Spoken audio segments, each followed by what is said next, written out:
नमस्कार, सेहत से जुड़े हमारे खास कार्यक्रम हेल्थ गुरु में आपका बहुत स्वागत है और मैं हूं आपके साथ शुभांगी ठाकुर। कैंसर का नाम सुनते ही लोगों के मन में कई तरह के डर और सवाल पैदा हो जाते हैं। इन्हीं में से एक है रेडिएशन थेरेपी। क्या यह सुरक्षित है? क्या इससे शरीर जल जाता है? क्या इलाज के बाद मरीज रेडियो एक्टिव हो जाता है? आज हम इन्हीं सभी भ्रमों और सच्चाइयों पर बात करेंगे और इस विषय पर चर्चा करने के लिए इस वक्त हमारे साथ स्टूडियो में मौजूद है MMI नारायणा से radiation oncologist doctor Rahul Swaroop Singh. Doctor Rahul, बहुत स्वागत आपका IBS 24 में। Thank you Shubhangi.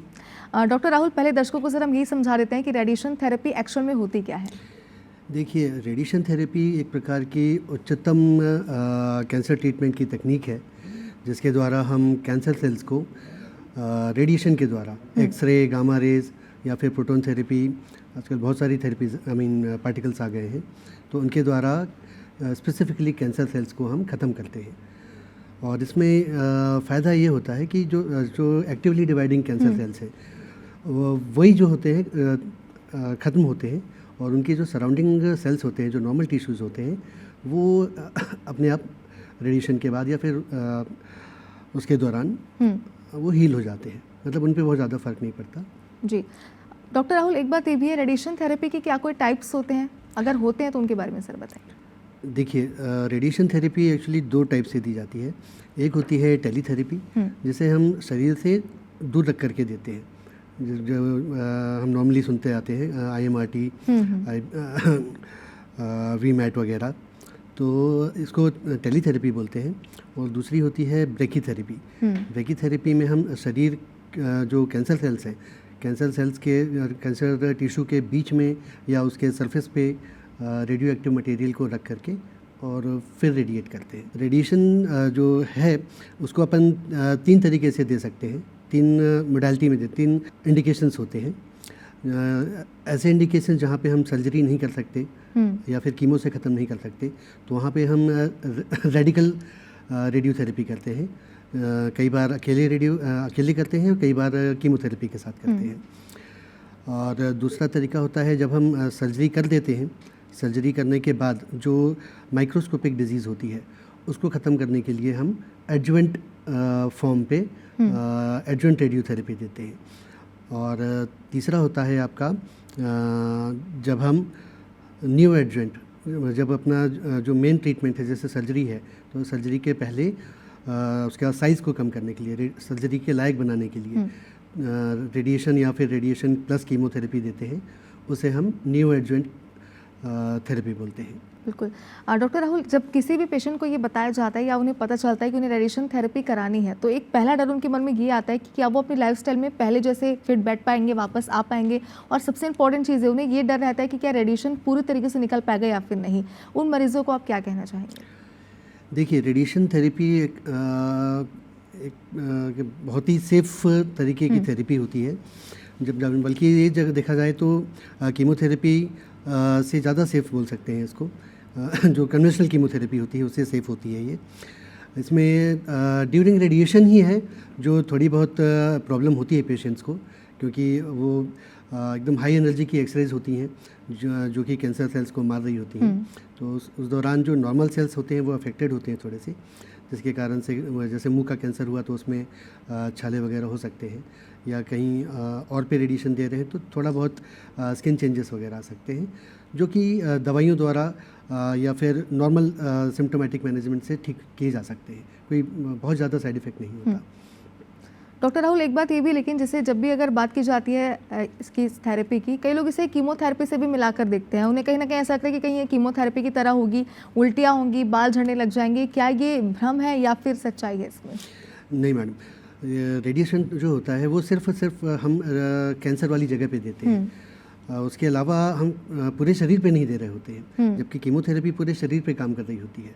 तो कीमोथेरेपी का देखिए फंडा ये है कि वो जो भी शरीर में एक्टिवली डिवाइडिंग सेल्स हैं जो कि तेज़ी से डिवाइड हो रहे हैं, कैंसर भी वही है। तो उसके अलावा जो नॉर्मल फिजियोलॉजिकली जो डिवाइड हो रहे हैं, जैसे हेयर फॉलिकल्स हो गए और जो अपने गट के सेल्स हो गए, तो वो उन पे भी काम करता है, वो उनको भी डिस्ट्रॉय करता है, जिस कारण से हमको हेयर लॉस होता है और उल्टी और दस्त की समस्या होती है।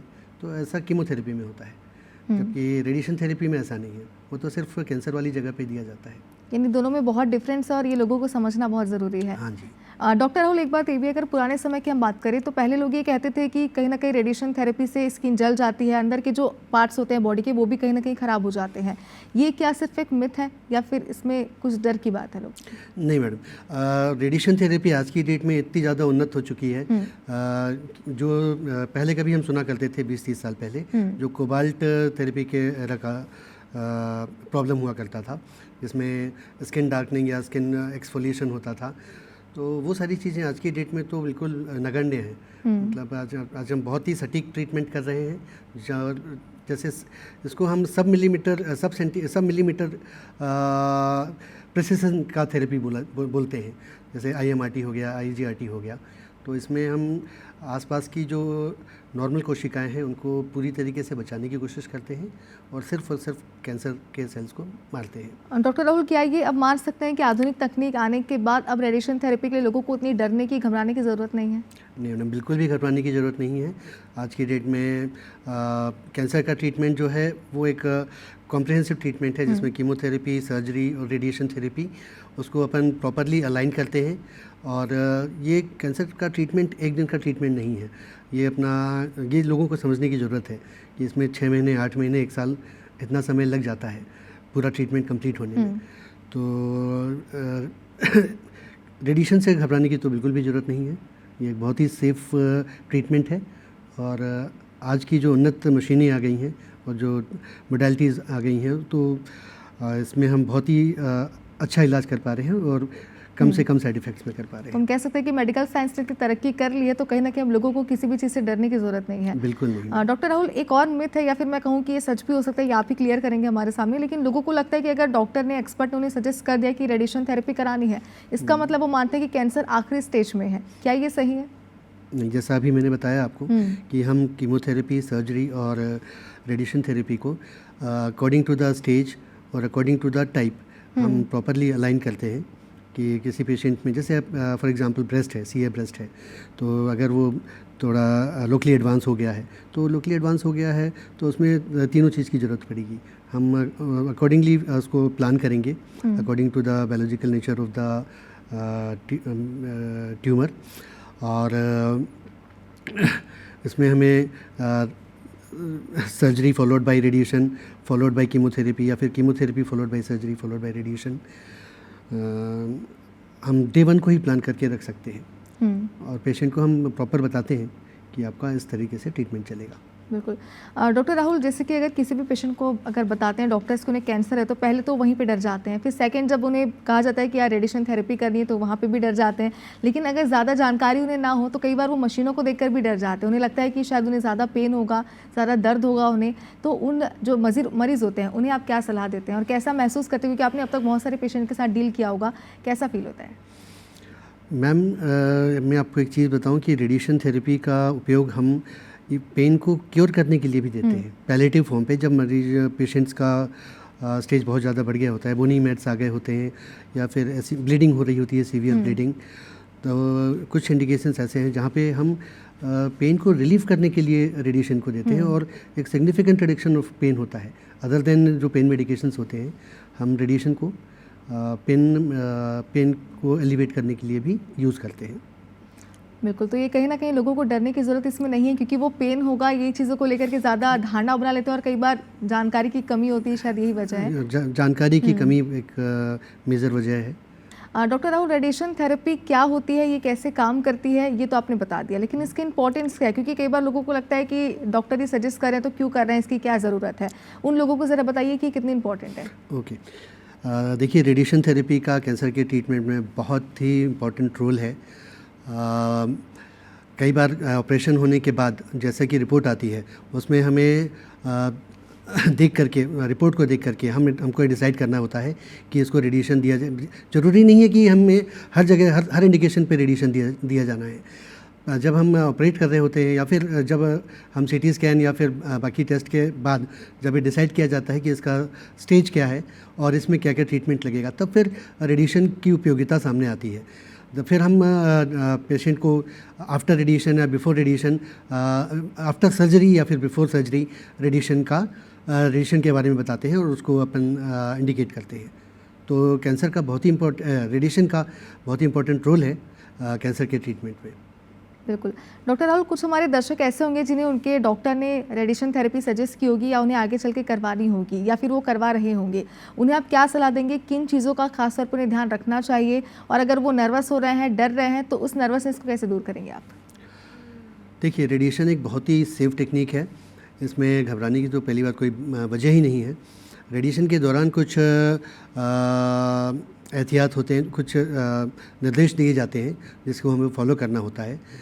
पहली चीज़ तो यह है कि रेडिएशन कोई एक दिन का ट्रीटमेंट नहीं है, इसमें आपको कम से कम 6 से 7 सप्ताह भी लग सकते हैं, तो हमको उसके लिए तैयार रहना चाहिए। दूसरा ये कि रेडिएशन के दौरान खाने पीने में को लेकर के बहुत मिथ होते हैं, तो एटलीस्ट रेडिएशन के दौरान खाने पीने से लेकर बहुत ज़्यादा परहेज नहीं होता है। अगर कोई परहेज होता है तो वो हम बता देते हैं, अदरवाइज़ पेशेंट जो है घर का बना ताज़ा खाना खा सकता है। और तीसरा जो निर्देश या फिर जो सुझाव है कि जो रेडिएशन के दौरान जो स्किन में जो साइड इफ़ेक्ट्स वगैरह होते हैं, तो या फिर मुंह के अंदर जैसे कुछ छाले वगैरह पड़े, तो उसके लिए हम दवाई देते हैं और उसके लिए भी कुछ निर्देश दिए जाते हैं जिसको मरीजों को फॉलो करना होता है। और इसी तरीके से पूरा रेडिएशन जो है कंप्लीट हो जाता है, बहुत ज़्यादा परेशानी नहीं होती है। बिल्कुल। डॉक्टर राहुल, एक एक्सपर्ट के तौर पे मैं जानना चाहती हूँ आपसे, रेडिएशन थेरेपी शुरू करने से पहले क्या तैयारियाँ की जाती हैं? देखिए, रेडिएशन थेरेपी चालू करने के पहले मरीज़ का हमें एक सीटी स्कैन लेना होता है। सीटी स्कैन लेने के बाद उसी सीटी स्कैन का हम एक 3D इमेजिंग करते हैं, जो कि बहुत ही उन्नत तकनीक होती है। और उस सीटी स्कैन के इमेजेस पे हम सारे ऑर्गन जो जिस पार्ट को हमें ट्रीट करना है उसको हम कंट्रोल करते हैं, प्लस उसके आसपास के जो नॉर्मल स्ट्रक्चर्स होते हैं हम उसको कंट्रोल करते हैं। तो इस तरीके से हम मशीन को निर्देश देते हैं कि हमें इस वाले पार्ट जो ट्यूमर पार्ट है उसको उसको हमें फोकस करना है, उसको हमको ख़त्म करना है, उसको रेडिएट करना है, और जो आसपास के जो नॉर्मल स्ट्रक्चर थे उनको हमें बचाना है। दूसरा, मरीजों को जो निर्देश दिया जाता है कि जब हम सीटी स्कैन कर रहे होते हैं तो वो कंट्रास्ट के साथ किया जाता है, इसलिए खाली पेट रहने के लिए बोला जाता है। और दूसरा, जब रेडिएशन के लिए जब पेशेंट रोज आता है तो उसे जैसा निर्देश दिया गया हो, अगर खाली पेट या फिर 1 लीटर पानी के साथ पानी पी करके तैयार रहने के लिए बोला जाता है, तो उसको डेली वही निर्देशों का पालन करना होता है। बिल्कुल। डॉक्टर राहुल, अगर खान पान में कोई विशेष ध्यान रखना होता है रेडिएशन थेरेपी के दौरान, तो उसके बारे में ज़रा बताइए, और अगर वो परहेज नहीं की जाती है पेशेंट के द्वारा तो क्या नुकसान उन्हें हो सकते हैं? देखिए, रेडिएशन थेरेपी के दौरान अगर हम जो पेशेंट को निर्देश देते हैं वो होता है कि आप घर का ताज़ा बना खाना खाएं, नॉर्मल खाना खाएं, ज़्यादा तेल मसाले से परहेज करना चाहिए, और एकदम तेज़ गरम खाने से परहेज करना चाहिए। तो बेसिकली यही इंस्ट्रक्शंस दिए जाते हैं खाने पीने से रिलेटेड। लेकिन डॉक्टर राहुल, कई बार ये होता है कि कुछ पेशेंट होते हैं वो डॉक्टर की बात उतनी अच्छे से नहीं मानते, उनकी सलाह, उन्हें लगता है कि ठीक है हम खा लेते हैं, क्या ही हो जाएगा ज़्यादा से ज़्यादा। उन पेशेंट को आप क्या कहेंगे? फिर वही पेशेंट जो है हमारे पास तकलीफ़ लेकर के आते हैं ड्यूरिंग रेडिएशन कि डॉक्टर साहब हमें ये छाले हो गए हैं और छालों में दर्द हो रहा है, हाँ, या पेट में एसिडिटी हो रही है, पेट में दर्द हो रहा है। तो इसलिए जो है हम सादा खाना खाने के लिए बोलते हैं, ताकि ड्यू टू एंजाइटी या फिर ड्यू टू रेडिएशन या फिर रेडिएशन के साथ जो कीमो लगता है उसके कारण गैस्ट्राइटिस हो सकता है, म्यूकोसाइटिस हो सकता है। तो अगर सादा खाना खाएंगे तो उनको ही तकलीफ़ कम होगी। बिल्कुल। तो कहीं ना कहीं अगर डॉक्टर आपको सजेस्ट कर रहे हैं तो वो उनके लिए ही कर रहे हैं। हाँ, उनके बेनिफिट के लिए कर रहे हैं। बिल्कुल। डॉक्टर, और रेडिएशन थेरेपी की अगर मैं बात करूं तो अगर रेडिएशन थेरेपी चल रही है, इस दौरान क्या ट्रैवल किया जा सकता है, या फिर ट्रैवल में पूरी तरीके से बैन रहता है कि आपको भी सेफ अपने घर पे या हॉस्पिटल में एडमिट रहना है? नहीं, रेडिएशन थेरेपी के दौरान आप ट्रैवल कर सकते हैं, उसमें कोई मनाही नहीं है। डॉक्टर राहुल, एक सबसे इम्पॉर्टेंट सवाल है मेरा, क्योंकि जब भी इस तरीके की थेरेपी की बात होती है, सर्जरी की बात की जाती है, तो पेशेंट का पहला सवाल ये होता है कि वो अपने सामान्य जीवन में वापस लौट पाएंगे या फिर नहीं। जैसे फैमिली के साथ वो रहते हैं या फिर जॉब करने जाते हैं, बाहर नौकरी पे जाते हैं, क्या ये रूटीन उनकी वापस सेम हो पाएगी? बिल्कुल हो पाएगी मैम। आपका अन्य बीमारियों की तरह कैंसर भी एक बीमारी है जो कि पूरा इलाज लेने के बाद, सही ढंग से इलाज लेने के बाद पूरा गायब हो जाता है। है ना, उसके आने की संभावनाएं बहुत कम होती हैं। इसमें मायने ये रखता है कि आप कितनी अर्ली स्टेज पे डॉक्टर के पास पहुँचे हैं। तो पूरा इलाज कंप्लीट कर लेने के बाद हम आई थिंक अगर आप स्टेज 1-2 में जा रहे हो तो 50-60-70% चांसेस है कि आप पूरे ठीक हो जाओगे और आप अपने सामान्य दिनचर्या में वापस लौट जाओगे। बिल्कुल, तो उन्हें डरने की बिल्कुल ज़रूरत नहीं है। बिल्कुल भी डॉक्टर राहुल, एक बात ये भी है, कहा जाता है कि जिन्हें पहले से डायबिटीज़ है या फिर बीपी की प्रॉब्लम है, तो कोई भी बीमारी, चाहे वो कैंसर हो या कोई भी बीमारी हो, अगर वो उन्हें होती है तो उन्हें खतरा ज़्यादा होता है आम लोगों से। अगर किसी एक व्यक्ति कोई ऐसा है जिससे ये प्रॉब्लम नहीं है, तो उसे जड़ से किसी बीमारी को निकालना उसके अंदर से बेटर होता है, ज़्यादा ईजी होता है। क्या ये सही है? और अगर उन्हें है तो क्या ये थेरेपी आप सजेस्ट करते हैं? बिल्कुल। डायबिटीज़ या फिर हाइपरटेंशन के मरीज़ हमारे पास मोस्ट ऑफ द टाइम रहते हैं, तो ऐसा कोई कॉन्ट्राइंडिकेशन नहीं है रेडिएशन के दौरान। हाँ, हम ज़रूर ये बोलते हैं कि अपने डायबिटीज़ को आप कंट्रोल करके रखिए या हाइपरटेंशन को। तो उसकी जो मेडिसिन चल रही होती है वो हम बंद नहीं करते, वो चलती रहती है। डॉक्टर राहुल, एक और मिथ है या फिर सच है, ये आप ही बताएंगे। अगर रेडियोथेरेपी की जा रही है यहाँ पर, तो जिस तरीके से इम्यूनिटी की बात कही जाती है कि इम्यूनिटी कम हो सकती है, क्या ये पॉसिबल है? नहीं, रेडियोथेरेपी के दौरान इम्यूनिटी कम नहीं होती। तो ये कहीं ना कहीं मिथ है। ये मिथ है। एक और बात ये भी, अगर इस थेरेपी की हम बात करते हैं जब भी, तो कहीं ना कहीं पेशेंट को कहीं ना कहीं ये लगता है कि जिस तरीके से वो एक्टिव रहते हैं हमेशा से, जो काम वो करते हैं, क्या उसमें किसी तरीके की प्रॉब्लम उन्हें आ सकती है थेरेपी के दौरान या फिर उसके बाद? नहीं मैम, ये तो पूरी तरीके से लोकलाइज थेरेपी है। तो इसमें आपके नॉर्मल दिनचर्या में, आपके कार्य में कोई भी बाधा नहीं आनी चाहिए। डॉक्टर राहुल, रेडिएशन थेरेपी की अगर हम बात करें, क्या ये बच्चों को दी जा सकती है? क्योंकि आज की डेट में हम देखते हैं कि ना सिर्फ युवा बुजुर्ग बल्कि जो बच्चे हैं कहीं ना कहीं उन्हें भी कैंसर की प्रॉब्लम हो जाती है। क्या उनके लिए ये पॉसिबल है ये थेरेपी? बिल्कुल मैम, हमारे पास छोटी उम्र के बच्चे भी आते हैं जिनको कैंसर होता है, और जहाँ पे इंडिकेटेड होता है हम रेडियोथेरेपी करते हैं। बिल्कुल। डॉक्टर राहुल, और अगर मैं कैंसर की बात करूं तो कैंसर अब भी एक ऐसी बीमारी बनी हुई है जिसे सुनते ही जो मरीज़ हैं वो डर जाते हैं, जो आम लोग हैं वो डर जाते हैं, उनके फैमिली मेम्बर्स बहुत ज़्यादा डर जाते हैं। लेकिन अलग अलग टाइप के कैंसर होते हैं जिनका ट्रीटमेंट भी अलग अलग होता है। एक एक्सपर्ट के तौर पर आपको क्या लगता है कि आज की डेट में मेडिकल साइंस ने तरक्की की है, तो क्या अब लोगों को कोई भी प्रकार का कैंसर हो उतनी डरने की ज़रूरत नहीं है? बिल्कुल मैम, आज की डेट में मेडिकल साइंस ने इतनी तरक्की कर ली है कि हम डे 1 को पेशेंट को हम बोल सकते हैं कि आपकी बीमारी के ठीक होने के चांस कितने % हैं। तो हम अपनी बीमारी को दबाएं नहीं, बल्कि जितनी जल्दी पता चले उतनी जल्दी हमें डॉक्टर के पास जाना चाहिए। जितनी अर्ली स्टेज पे पहुंचेंगे उतने ही ज़्यादा ठीक होने के चांसेस रहेंगे। डॉक्टर राहुल, वैसे तो आपने बताया कि खान पान में किस तरीके से ध्यान रखना है, किन चीज़ों से परहेज करनी है। ये करने के बावजूद भी क्या कोई ऐसे सिम्टम्स हैं जो दिखने के बाद जो पेशेंट है उन्हें थेरेपी के दौरान डॉक्टर्स के पास जाना चाहिए, उनकी सलाह लेनी चाहिए? जी मैम, बिल्कुल है। जैसे हमारे देश में या फिर मोस्ट कॉमनली जो वर्ल्ड ओवर है, most common cancer cervical cancer है, ब्रेस्ट कैंसर है और मुंह का कैंसर है। मुंह का कैंसर में तो आप खुद भी देखते होंगे कि तंबाकू में या फिर सिगरेट के डब्बे के ऊपर एक बहुत बड़ा निशान बना रहता है और वो आपको चेतावनी दे रहा होता है कि भाई धूम्रपान सेहत के लिए हानिकारक है, और उसमें फ़ोटो भी बनाई रहती है। तो आपको समझ में आना चाहिए। इतनी ज़्यादा अच्छी स्क्रीनिंग चल रही है आजकल सरकार की तरफ से भी, तो आप तंबाकू खा रहे हो, आपको समझ में आना चाहिए कि अगर मुंह के अंदर कोई चेंजेस आ रहे हैं तो आपको तुरंत जा कर के डॉक्टर को दिखाना है।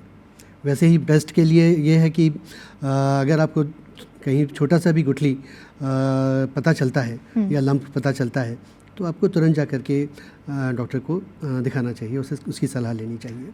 डॉक्टर राहुल, रेडिएशन थेरेपी कई दिनों तक चलती है जितना हमें जानकारी है इस बारे में, लेकिन अगर 1 या 2 दिन की छूट जाए तो क्या इसका असर बुरा पड़ता है पेशेंट पर? नहीं मैम, 1-2 दिन से छूटने से रेडिएशन थेरेपी कोई बहुत ज़्यादा फ़र्क नहीं पड़ता है, बट हमको एक स्टिपुलेटेड पीरियड ऑफ टाइम में रेडिएशन थेरेपी कंप्लीट करनी होती है ताकि उसका असर मैक्सिमम आए। बिल्कुल, लेकिन इसके कंप्लीट होने के बाद क्या डॉक्टर से फॉलोअप की ज़रूरत पड़ती है?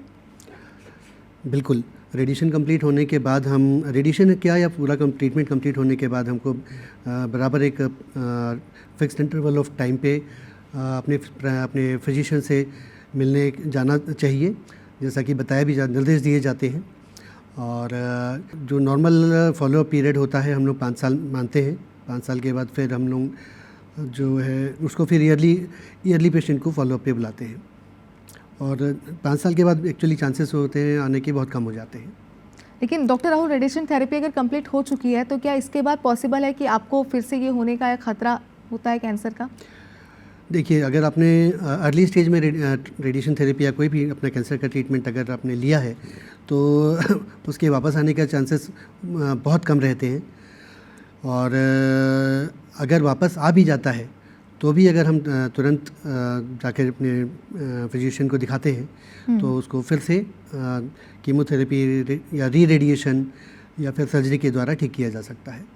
डॉक्टर राहुल, वैसे तो हम चाहते हैं कि हमारे जितने दर्शक हैं वो स्वस्थ रहें, उनकी सेहत बहुत अच्छी रहे, लेकिन फिर भी अगर कुछ ऐसे दर्शक हैं जो इस वक्त कैंसर से जूझ रहे हैं या उनकी फैमिली में किसी को कैंसर है, तो उन्हें आप क्या सलाह देना चाहेंगे? मेंटली वो प्रिपेयर हैं हर चीज़ के लिए और मेंटली कैसे उन्हें तैयार रहना है ताकि जिनके फैमिली में किसी को अगर कैंसर है तो वो भी अलर्ट रह सके? जिनको कैंसर नहीं हुआ है उनके लिए ये संदेश है कि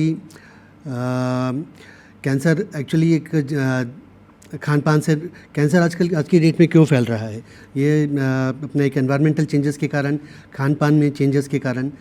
तो हमें जो है अपने खान पान को, रहन सहन को और जैसे व्यायाम पे बहुत ज़्यादा फोकस दिया जा रहा है आजकल, तो हम अपनी दिनचर्या को सुधारेंगे, खान पान को सुधारेंगे तो कैंसर होने के चांसेस उतने ही ज़्यादा कम होंगे। और जिनके कैंसर हो गया है उनके लिए ये संदेश है कि कैंसर की लाइलाज बीमारी नहीं रही। अगर हम सही समय पे डॉक्टर के पास पहुंच जाते हैं और पूरा ट्रीटमेंट लेते हैं तो हम कैंसर को परास्त कर सकते हैं, कैंसर पे विजय प्राप्त कर सकते हैं। बिल्कुल, तो कहीं ना कहीं ज़रूरी है कि वो डरे नहीं, बस अलर्ट रहने की आपको ज़रूरत है। डॉक्टर राहुल, एक बात ये भी, अगर हम हर कैंसर मरीज़ की बात करें, जितने भी कैंसर के मरीज़ हैं, क्या सभी को ये थेरेपी आप लोग सजेस्ट करते हैं या फिर क्या ऐसे मापदंड होते हैं इसके जिसके बाद उन्हें ये थेरेपी सजेस्ट की जाती है?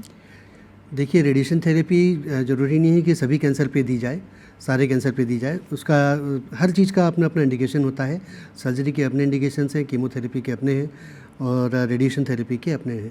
तो जैसा मैंने बताया, अकॉर्डिंग टू द स्टेज और अकॉर्डिंग टू द इंडिकेशन हम डिसाइड करते हैं कि रेडिएशन थेरेपी देनी है या नहीं देनी है। डॉक्टर राहुल, कीमोथेरेपी का भी जिक्र हमने किया, क्या ये जो दोनों थेरेपी है ये सेम टाइम पे सेम मरीज़ को दी जा सकती है?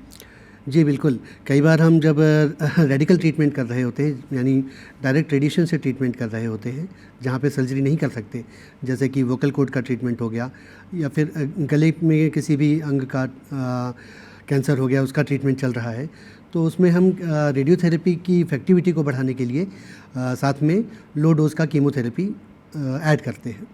डॉक्टर राहुल, ये तो बात हो गई रेडिएशन थेरेपी की, बहुत सारी बात आपने की, लेकिन एक ज़रा सा महिलाओं में खासतौर पे इस चीज़ को लेकर थोड़ा डर होता है कि इस थेरेपी के बाद इनफर्टिलिटी की प्रॉब्लम उन्हें हो सकती है। क्या ये प्रॉब्लम है? अगर यंग एज में आपको कैंसर हो रहा है और आपका ट्रीटमेंट चल रहा है, चाहे रेडिएशन हो चाहे कीमोथेरेपी हो, तो अगर आपको अपनी फर्टिलिटी प्रिजर्व करनी है तो आप अपने फिजिशियन से इसको डिस्कस कर सकते हैं और आपका फिजिशियन आपको फर्टिलिटी प्रिजर्वेशन के बारे में, उसकी टेक्निक्स के बारे में आपको बताएंगे और आपको परामर्श देंगे। बिल्कुल डॉक्टर राहुल, वैसे तो बहुत सारी बातें आपने की इस थेरेपी को लेकर के और पूरी विस्तार से हमने जाना कि रेडिएशन थेरेपी एक्चुअल में होती क्या है और इससे डरने की ज़रूरत बिल्कुल नहीं, लेकिन अंत में सेहत को लेकर हमारे दर्शकों को आप क्या एडवाइस देंगे?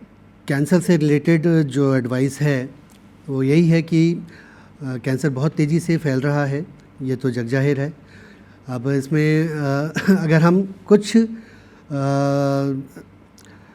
क्या बोलते हैं, कुछ प्रिकॉशंस या कुछ एहतियात हम अपने स्तर पे लें तो इसके होने के चांसेस को हम बहुत कम कर सकते हैं। जैसे कि हम अपना खान पान, रहन सहन, एक्सरसाइज को इन्वॉल्व करें अपनी दिनचर्या में और एक स्वस्थ जीवन जिएं, तो इससे हम कैंसर होने के चांसेस को बहुत कम कर सकते हैं। डॉक्टर राहुल, बहुत विस्तार से आपने बताया कि रेडियोथेरेपी या फिर या हम कह सकते हैं कि रेडिएशन थेरेपी एक्चुअल में होती क्या है, क्योंकि बहुत ज़रूरी है कि मिथ हो या फिर इसकी सच्चाई हो दर्शकों तक पहुँचे। बहुत शुक्रिया हमसे बातचीत करने के लिए। Thank you. और इसी के साथ हमारे खास पेशकश में फिलहाल इतना ही, और एक बार फिर से आप दर्शकों से अपील यही है कि आप अपने साथ साथ अपने परिवार की सेहत का ज़रूर ध्यान रखें और हमें दीजिए इजाज़त। नमस्कार।